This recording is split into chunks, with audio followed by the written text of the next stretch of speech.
Hello, we are back, and this is part 3 of how to build a sequencer from beginning to end. Today is also going to be the final installment. Surprise, surprise, we finally will reach the end and we'll have a working sequencer at the end of this video. So we're going to start off right away. We've got another 555 timer, just like the first one, and it's going to be wired very similarly. With just a little bit of a difference to it. I don't think I mentioned in the first video, maybe in the second one, but on every IC you'll find a little notch or a dot, and directly to the left of that, that is your pin 1. So pin 1, 2, 3, 4, 5, 6, 7, 8. I always oriented my ICs so that the dot is to the left side. Okay, so we're going to start off here. We're going to run a wire from pin 1 to ground and a capacitor, a 0.1 capacitor. And your capacitor might look different. This is an electrolytic capacitor, so that it is polarized, and that needs to be paid attention to. So we're going to put the ground side of it is going to go to ground, and the other pin is going to go to pin 2 on the 555. Okay. And we're going to run a wire from pin 4 to pin 8, and a wire from pin 8 will go to our positive rail,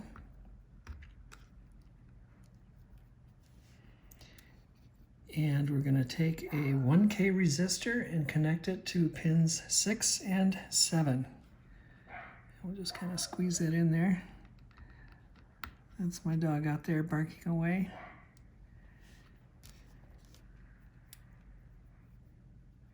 Okay, and we're going to run a wire from pin 2 to pin 6.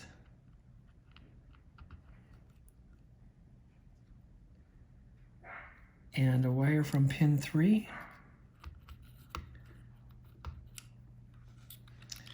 we're just going to put it right here, should be good. And from that wire we're going to place a 10 microfarad capacitor. Again, yours might look different. As long as it's the same or very close value, it should be fine. Again, this is polarized, so the negative will go to ground. And we're going to connect that, the positive side, to the wire. The negative side is going to be to the other side there. And that side will connect to a 33 ohm resistor. Okay. And you can have a value that's close to that, 50 ohms or less will be probably just fine. And from there I have a cute little speaker here, and it happens to have red and black leads, so it's easy to surmise which is positive, which is negative. We're going to connect the positive, to the resistor here, other side of the resistor. Oh, it doesn't want to go in there.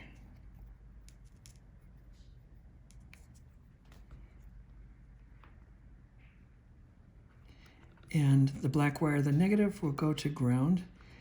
Your speaker may or may not be marked with positive and negative. Take a look at it and see.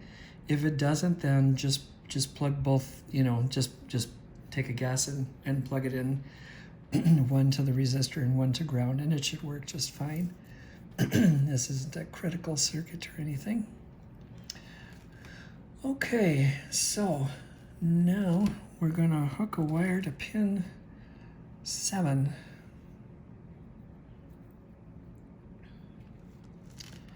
Over here. Things are a little crowded, but I think we can fit everything. And I'm gonna, let's see. For now, I think I'm just gonna leave that loose, and I'll figure out where we're gonna put that momentarily. And at this time, I'm going to just pull out here and turn the breadboard around and situate it this way. And you'll recall last time that I mentioned that I like to count the pins from left to right, 1, 2, 3. And so we are going to take wires, and on each of these potentiometers, we're going to connect pin 1 to pin 2. And it helps again to, let's see if we can get in there. Well, anyway, just tilt the board so that you can clearly see where pin 1 is plugged in and where pin 2 is plugged in, and connect those together. There we go. Just like that. And we're going to continue on and do that for each one. Grab some wires here.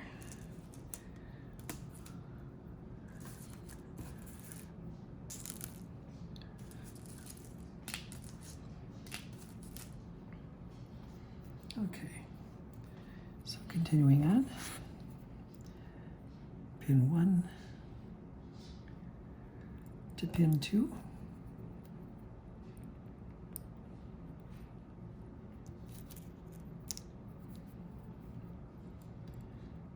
Pin 1, pin 2.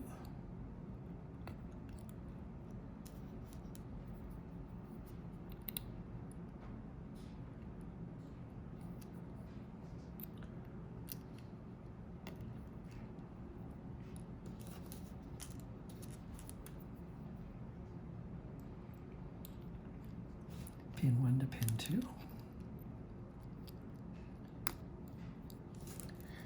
And these wires are going to serve to tune a frequency or a note for each channel as it passes.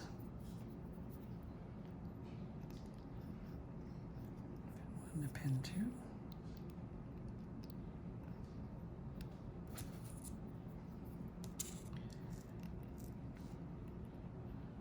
Pin 1 to pin 2.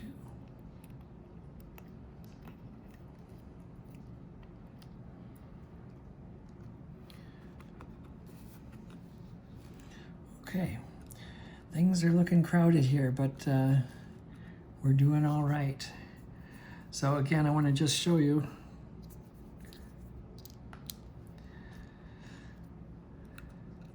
that as we look at it, this is this is LED 1, 2, 3, 4, 5, 6, 7, 8, 1 through 8, going left to right. So that's important to remember. Okay, so now we're going to take a 1N418 diode and let's see if we can get that to focus in a little bit. Okay, so you see where it has that dark black band there on one end? That is going to be facing away from our potentiometer. And we're going to plug that into pin 1.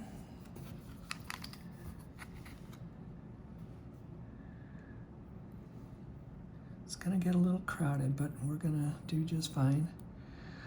We're going to go from pin 1, and we're going to go across the breadboard. Oops, I bent that.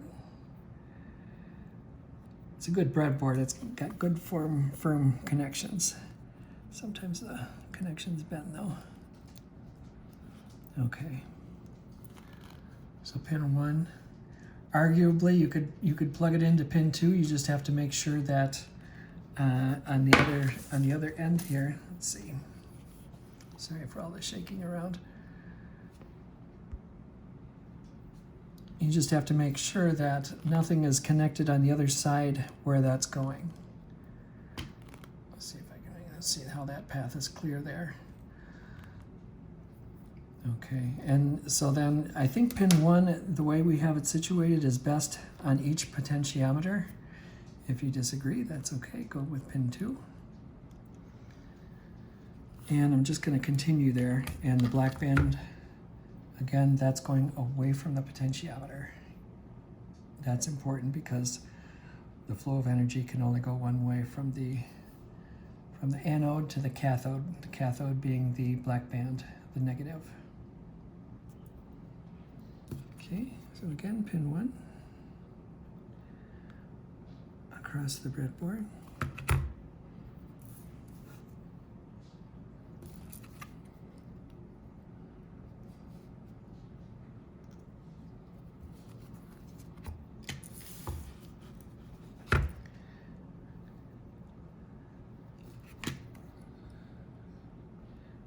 Across the breadboard.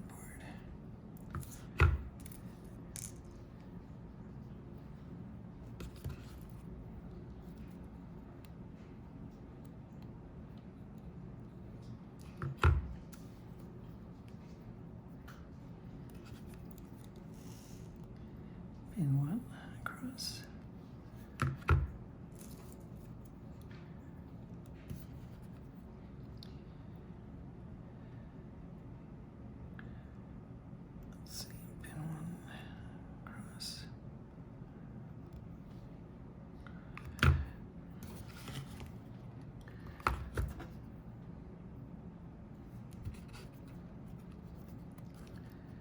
Pin 1 across. Okay.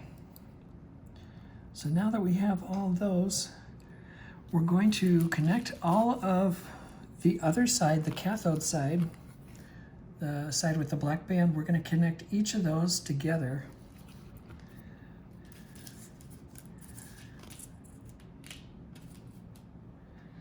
I'll grab some more wires here.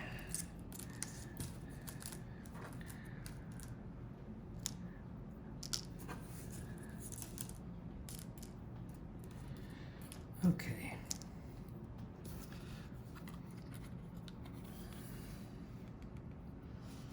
So here we have our cathode.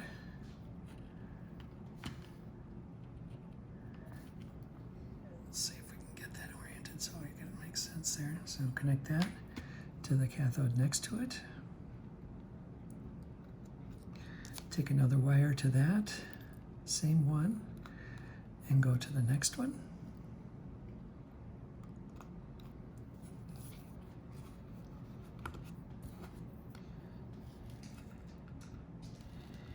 We're just daisy chaining all these together.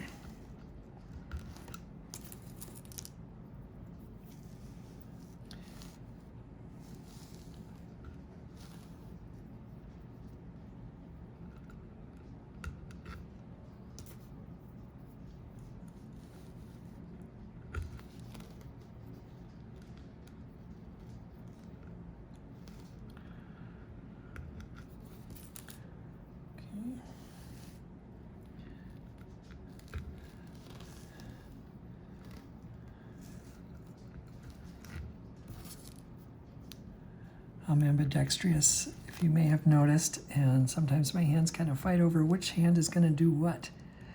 Okay, so we've got them all daisy chained together, cathode to cathode to cathode to cathode, and so on. And remember, we have that wire here that's from pin 7 of the 555.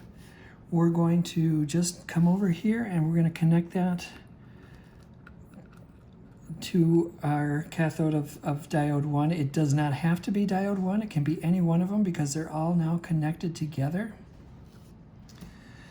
And we're getting close to the end. We've got to connect some more wires. And sorry, it's getting messier as we go. That's the nature of electronics. Of course, you can always cut your wires, cut and strip your wires to length, as our friend Ben Eater does. I wanted to mention too about Ben Eater. He's kind of one of the big players on YouTube. He does some great tutorials, and just a few days ago, he actually decided to do a tutorial on how to build a 5-step sequencer. His also uses the 4017. He is designing his to be used with Eurorack, so that may be of interest to those of you who are wanting to connect this to Eurorack. Mine is not designed for that. I will say his is quite a bit more complex, but he does it in such a way that you can certainly follow along and be successful. And Ben is, he's great to watch because he does cut all his wires to length, and so he ends up with something very neat. And I've been telling myself I need to switch over and start doing that. If I'm soldering, I do cut my wires. If I'm breadboarding, I don't. But it would certainly look nicer, wouldn't it, if I did? All right, so now what we're going to do, looking at our LED here, if we pull out the first LED, our positive is oriented to the right because we flipped our breadboard over. That's the positive. Okay, so we're going to just put that back in. Let's see, I've got the third one back.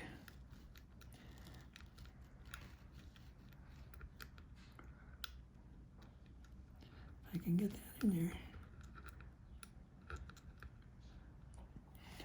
Okay. So what we're going to do now is each positive of each LED going in order. So LED 1, potentiometer 1, LED 2, potentiometer 2, and so on. We're going to connect each of those positives to pin 3 of our potentiometer.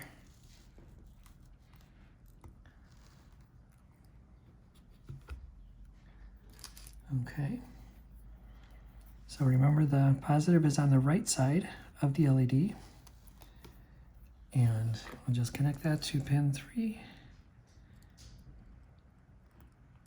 Oops, each potentiometer.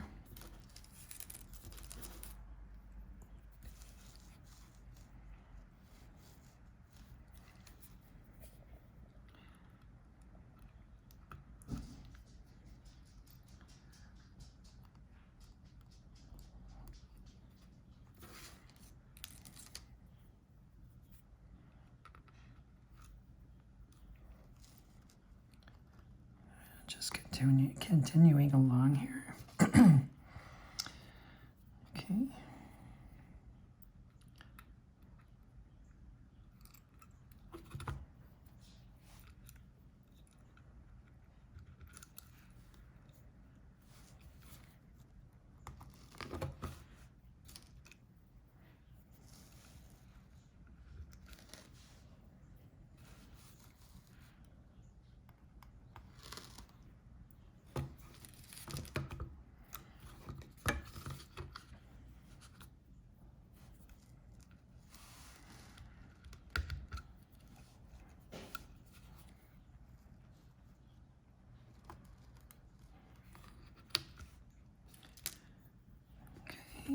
And last one,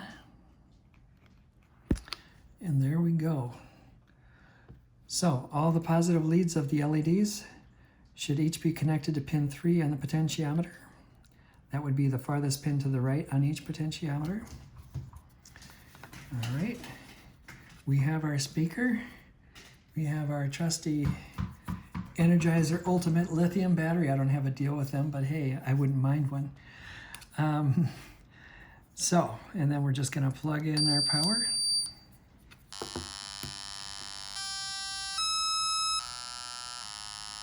And you should start hearing some noise.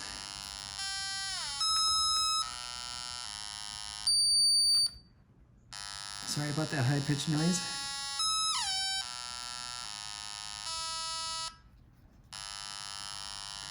Well, looks like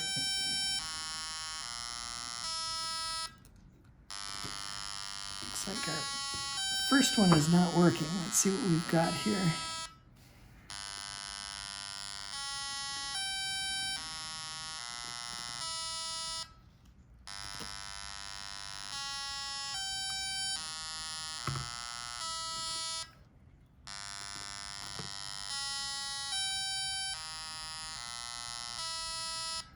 Interesting. Well, I'm going to have to troubleshoot the... Oh, I know. It might be the...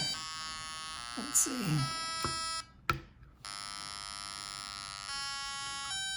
Oh, here. I've plugged it into the wrong place.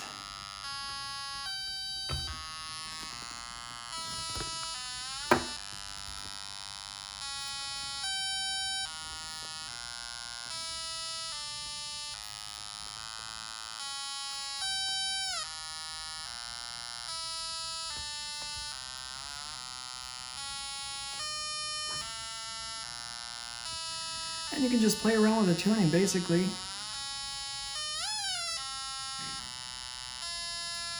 And remember, over here we have our potentiometer for the 505 timer, our clock. So we can turn that up.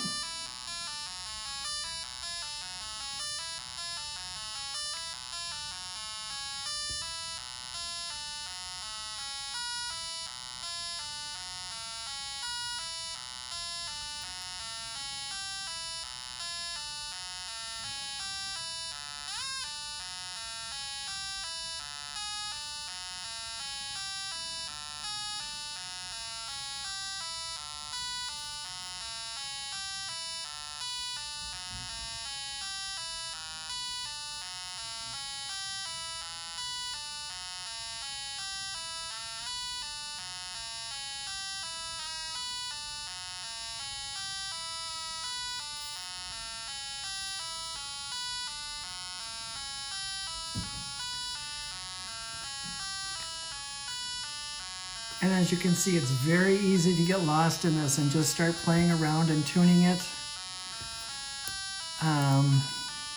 Sequencers are just a lot of fun to work with, and if you're familiar with my channel, you know I have a serious love for them. I hope this has helped you, and if you have any difficulties, remember you can always just go back and watch the tutorials one at a time wherever you've had trouble. Each of the three parts goes over each of the three chips and their connections. So I think it's fairly simple to follow along. And again, let's just zoom in.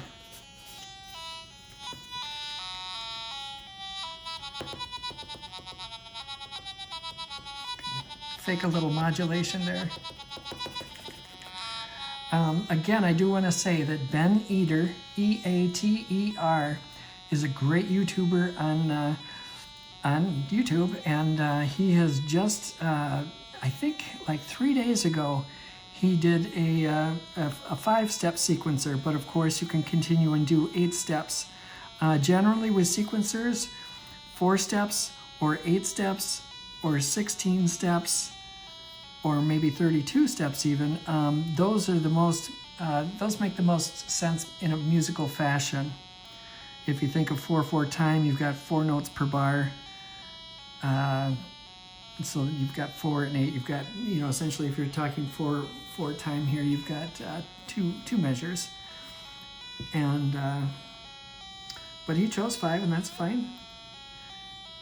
His is a great tutorial, and again, if you've got a Euro rack and you just want to build your own, he will get you there. So I want to just thank everyone for watching. I really appreciate your viewership and your subscribing. If you haven't subscribed, please do so and tap the bell, and so you'll know when I post further videos. I don't know that I'm going to continue with any more tutorials.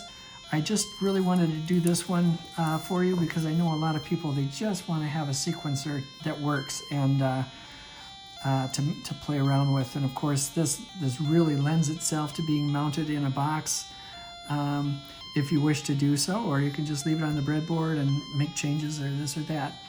It's totally up to you. It's a great thing about electronics. You can always change things up and make them yours. So again, thank you so much for watching, and maybe I will see you again in the future. Bye now.